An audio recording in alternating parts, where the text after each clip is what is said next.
Εντός κατασχέσεων και εκτός ρυθμίσεων δανείων παραμένουν οι μικρομεσαίοι έμποροι, υπογραμμίζει με ανακοίνωσή του ο Εμπορικός Σύλλογος Αλεξανδρούπολης. Ο Σύλλογος ενώνει τη φωνή του με όσους ζητάνε να εξαιρεθεί σε κάθε περίπτωση η πρώτη κατοικία από τη διαδικασία των πληστηριασμών, ιδάλλως οι συνέπειες θα είναι δραματικές για μεγάλο αριθμό δανειοληπτών. Αυτό είναι μια πάγια θέση της ΕΣΕ. Εκτός από ότι ζητάμε να εξαιρεθεί η πρώτη κατοικία από τους πληστηριασμούς, πρέπει οπωσδήποτε να μην πάμε σε πληστηριασμούς. Πρέπει να προστατευτεί η μικρομεσαία επιχείρηση, η επιχείρηση που είναι σε κρίση, διότι την κρίση δεν την έφεραν οι μικρομεσαίοι στη χώρα, την έφεραν οι εκάστοτε κυβερνήσεις και οι πολιτικές. Εμείς μέχρι το 2010 οι περισσότεροι από εμάς ήμασταν οικοκύριδες και σε μια τριετία μέσα γίναμε οι χειρότεροι μπαταχτσίδες που υπάρχουν στον κόσμο.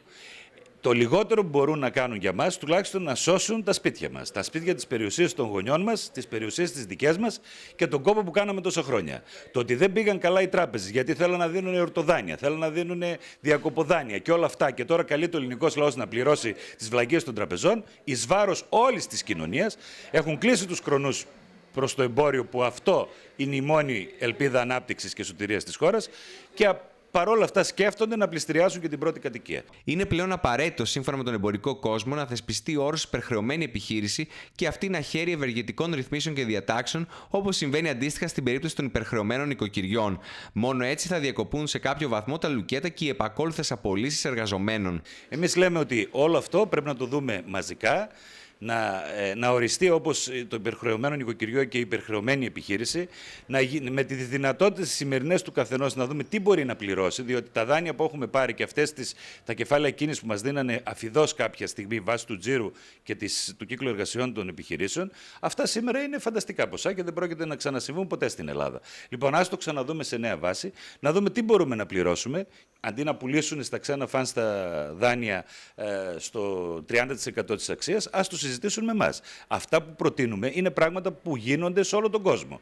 Από το να ξαφνικά να φτωχεύει ο ένας πίσω από τον άλλον, να δημιουργούνται άνεργοι γιατί καθημερινά κλείνουν επιχειρήσεις. Την ίδια στιγμή, περίπου το 70% των μικρομεσαίων επιχειρήσεων βρίσκονται στα πρόθυρα να βγάλουν σε πληστηριασμό όλη τους την περιουσία, μια εξέλιξη που, αν τελικά δεν αποτραπεί, θα οδηγήσει σε ντόμινο αρνητικών εξελίξεων στην κτηματομεσητική αγορά και όχι μόνο. Η πρώτη κατοικία πρέπει με νόμο και σε καμία περίπτωση να μην μπει σε κατάσταση πληστηριασμού. Αν και εμένα οι πληστηριασμοί δεν με φοβίζουν, διότι ξέρω ότι το 70% των μικρομεσαίων επιχειρήσεων είναι έτοιμοι να πληστηριάσουν όλες τις περιουσίες. Οπότε αυτό, αν συμβεί, κατευθείαν γίνεται ένα τρομακτικό πράγμα στην οικοδομή και ας το πούμε, στο κτηματομεσητικό τομέα. Οι αξίες θα πέσουν στο 1/10 της σημερινής τους αξίας, που δεν συμφέρει κανένα αυτό.